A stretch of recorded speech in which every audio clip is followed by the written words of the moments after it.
Even though it currently looks like that in Chestnut Hill, it looks like Louisville will indeed battle Boston College tomorrow night. There's even talk that some of his players don't even know. Reggie Bonifant or Kyle Bolin. He likes to keep Georgia guessing, and he likes that element of surprise. Second half, Ulis to Marcus Lee. Beautiful. And the foul, and then Ulis talking a little trash, saying, I'm going to score in this next highlight. And he does just that. You lift up, it's kind of heavy. It's kind of snug. That's probably a good thing, because chances are you're going to get hit. Muhammad Ali had graced the cover of Sports Illustrated 38 times. You can go ahead and make that 39 times. Cal said it's about the players. After all, they helped get him to the Hall of Fame. After the game, Alabama coach Avery Johnson, very complimentary of Ulis.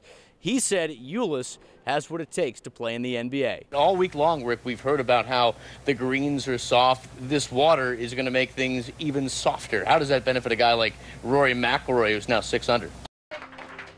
For 17-year-old Madison Williams, there isn't a better softball coach in the world than her father, Stan. A man that always gives his best to get her best. Sometimes he was calm, sometimes not so much. He would yell at all of us, probably me more than other people just because I'm his daughter. But this summer, Stan isn't yelling. He can't. The 48-year-old is silenced by ALS, a disease he was diagnosed with last year. Since the spring, he's lost 100 pounds and is now confined to a wheelchair. It was just very hard to take in. Can't walk. He has a feeding tube, struggles with talking. When I go back and look at pictures, I'm like, wow. But in spite of the disease, Stan has not stopped coaching Madison, or her team, the Fern Creek 16 and under All-Stars.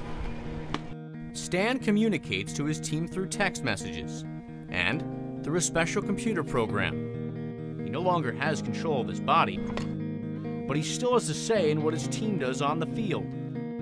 I watch the games and observe what is going on. I have coached some of these girls since they were 7 and 8 years old. They are like family to me. The Fern Creek All-Stars leave this week for the Babe Ruth World Series in Florida. Stan will be there, coaching his team and his daughter Madison for perhaps one last time. He's helped me ever since I first started. So it'd be weird not having him out here. Spending time with my daughters and these girls give me something to smile about each and every day I get to see them. He's giving it all he has, because after all, that's all he ever wanted from her. Mike Lacett, WDRB Sports. The ACC won't have to worry about the Louisville Cardinals at the conference tournament next month, but they do have to worry about them right now. The Cardinals can't play in the postseason, but they can still win the ACC regular season championship. They were just a game out heading into today's game with Duke, and that had Rick Pitino in a good mood. Rick was not smiling much early on. End of the first half, Louisville down 5. It's Grayson Allen. He scored 29. Duke up by 8 at the break. Second half, Louisville down 10, starting to show some fight. Loose ball, Jalen Johnson and Allen getting into it. Allen took an elbow. Johnson called for a tee, but that seemed to wake up the Cardinals. Dang Adele getting the start. He responded, scored 12 points. Louisville down 7. Then Damian Lee caught fire. Led the Cards an 11-2 run with 3 3-pointers. Lee scored 24. Cardinals go from being down 13 to up 4 with 5 minutes to go. Duke looking to answer, but old friends Allen and Johnson meeting up again, and this time the call goes against Allen, and as you can see, he does not agree with the call. That too is a tee, and that was his 5th foul, so he's done. Duke done as well. Louisville 71-64 win. Tom Lane and Eric Crawford now with the happy recap. Heading into their opener, the Hoosiers said they would not take Southern Illinois lightly. They did that once, they paid the price. Back in 2006, IU actually lost to these same Salukis of the FCS.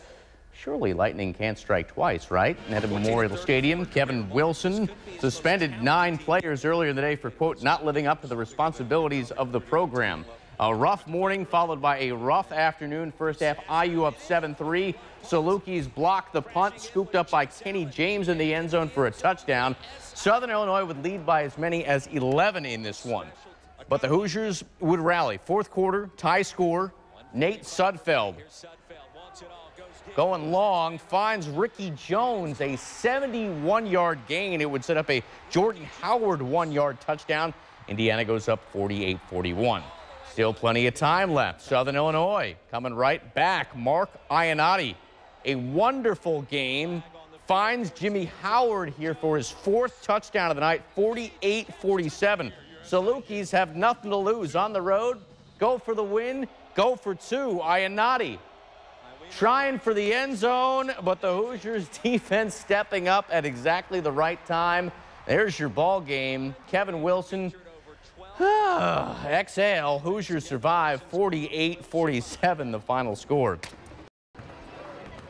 At first, she didn't think it was anything serious. I just thought it was nothing. Like a typical 17-year-old, just a little bump, nothing major. I don't really want to be a baby about it. But little by little, It hurt so bad to like almost walk. Lindsay Duval's pain became impossible to ignore. And I went to the doctor, and that's when I found out. She had a tumor the size of a grape on her left knee.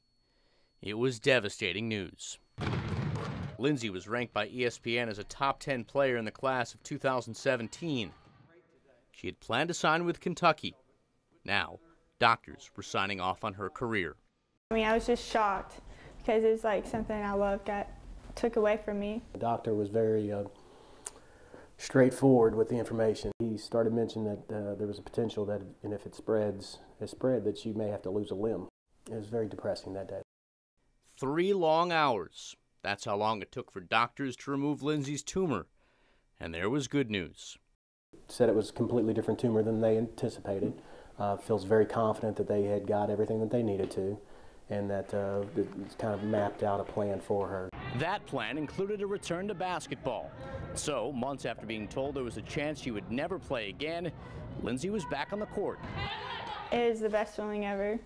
Like, usually people hate running. It was awesome. It's like I didn't want to stop. On February 12th, exactly 2 months to the day she had her surgery, Lindsay returned to the game she loved. Lindsay's probably played well over 2,000 basketball games in her lifetime, and I don't think I've ever been as nervous as I was in that game. But if Lindsay was nervous for the game, she didn't show it. Against North Bullitt, she poured in 20 points. And with the game on the line, it was Lindsay who stepped up to take and make the winning shot. When I hit the shot, I just thought everything I went through, and I don't know. It's almost like I felt like I could do anything almost at that point. A comeback story with a storybook ending. Mike Lacett, WDRB Sports.